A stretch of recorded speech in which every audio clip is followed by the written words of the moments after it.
Welcome to बोलते हाथ। Capricorn बुर्ज जद्दी। Capricorns, जून के महीने में आप एक इंटरेस्टिंग किस्म की मोहब्बत को एंजॉय कर सकेंगे। आपके अपने पार्टनर के साथ ताल्लुकात बहुत अच्छे रहेंगे, बड़े खुशगवार रहेंगे, आप बड़े सेटिस्फाइड रहेंगे और घर का माहौल भी बड़ा फ्लेक्सिबल रहेगा। फैमिली मेम्बर्स के दरमियान हम आहंगी रहेगी, सब एक दूसरे के साथ जुड़े रहेंगे, हम आहंगी रहेगी। और जून के महीने में वैसे भी आप लोग बड़े अट्रैक्टिव रहेंगे, एक मकनातीसी कशिश आपके अंदर रहेगी। आप बहुत ज़्यादा जज्बाती भी रहेंगे और बड़े अट्रैक्टिव भी रहेंगे और मोहब्बत की आपको तलाश भी रहेगी। तो हो सकता है कि जून के महीने में आपको पहली ही नज़र में किसी से मोहब्बत भी हो जाए। जून के पहले 15 दिनों में आप बड़े कॉन्फिडेंट भी रहेंगे। आपकी लव लाइफ बहुत अच्छी रहेगी। अगर आप अपनी लव लाइफ में, मोहब्बत की ज़िंदगी में, अपने मोहब्बत के रिश्तों में कोई बड़ा फ़ैसला करना चाहते हैं तो ये बड़ा अच्छा वक्त है। जून के पहले 15 दिनों में आप कोई ऐसा बड़ा फ़ैसला कर सकते हैं, कोई बड़ा स्टेप उठा सकते हैं। अपनी लव लाइफ के हवाले से कोई बड़ा प्लान बना सकते हैं। फ्यूचर प्लानिंग के लिए ये वक्त बड़ा अच्छा है।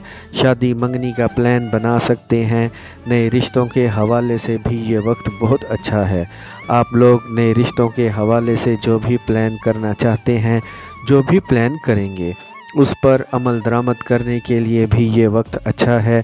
अब आपको अच्छे रिज़ल्ट्स मिलेंगे और जो लोग मोहब्बत के रिश्तों में हैं उनका अपने बिलव्ड पर एतमाद बढ़ेगा। आप दोनों में कुर्बत बढ़ेगी और आप दोनों का एक दूसरों की बातों पर भी एतमाद बढ़ जाएगा। पहले अगर आपके ज़हन में शकूक व शुबहात रहते थे, गलत फहमियाँ रहती थीं, तो अब वो गलत फहमियाँ, शकूक व शुबहात आहिस्ता आहिस्ता ख़त्म होना शुरू हो जाएंगे।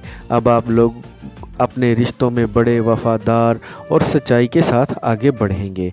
लेकिन इस सब के बावजूद आपके जहन में एक कशमकश ज़रूर रहेगी और वो कशमकश यूँ दूर हो जाएगी कि आप लोग काफ़ी सोशल रहेंगे। आपकी नए नए लोगों से मुलाकातें होंगी, आपकी अपने दोस्तों से मुलाकातें रहेंगी, अपने पसंदीदा लोगों के साथ मुलाकातें रहेंगी। आपका ये जो स्ट्रेस है ये भी आहिस्ता आहिस्ता अब ख़त्म हो जाएगा, या आपके दोस्त भी इस मामले में आपको अच्छा गाइड करेंगे, अच्छे मशवरे देंगे।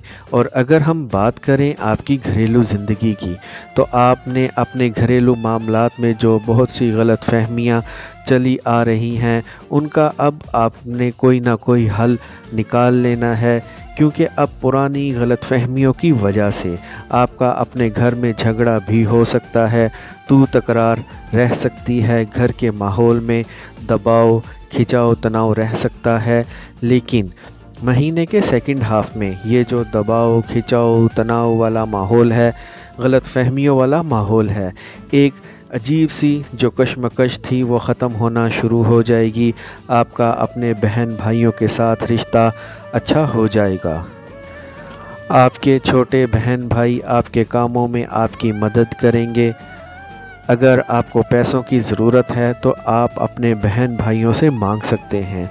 और वैसे भी अब आपका अपने ख़ानदान में अब एहतराम बढ़ेगा, इज़्ज़त बढ़ेगी, आपको इज़्ज़त मिलेगी। लेकिन यहाँ आप लोगों के लिए एहतियात ये है कि अपने पड़ोसियों को अपने घर में दाखिल ना होने दें, या कोई अगर टॉक्सिक लोग हैं तो उनको अपने मामलात में आपने बोलने नहीं देना। अपने मामलात आपने अपनी हद तक ही रखने हैं और दूसरों को आपने दावत नहीं देनी कि वो आपके मामलात में आकर आपको मशवरे दें। बाकी ओवरऑल सब मामलात बहुत अच्छे रहेंगे। आपकी घरेलू ज़िंदगी, आपकी लव लाइफ, आपकी शादीशुदा ज़िंदगी बहुत अच्छी रहेगी। आई होप फ्रेंड्स आपको मेरी आज की ये इन्फॉर्मेटिव वीडियो पसंद आई होगी, तो वीडियो को लाइक और बोलते हाथ को सब्सक्राइब कर लें और बेल आइकन पर लाजमी क्लिक करें। Take care.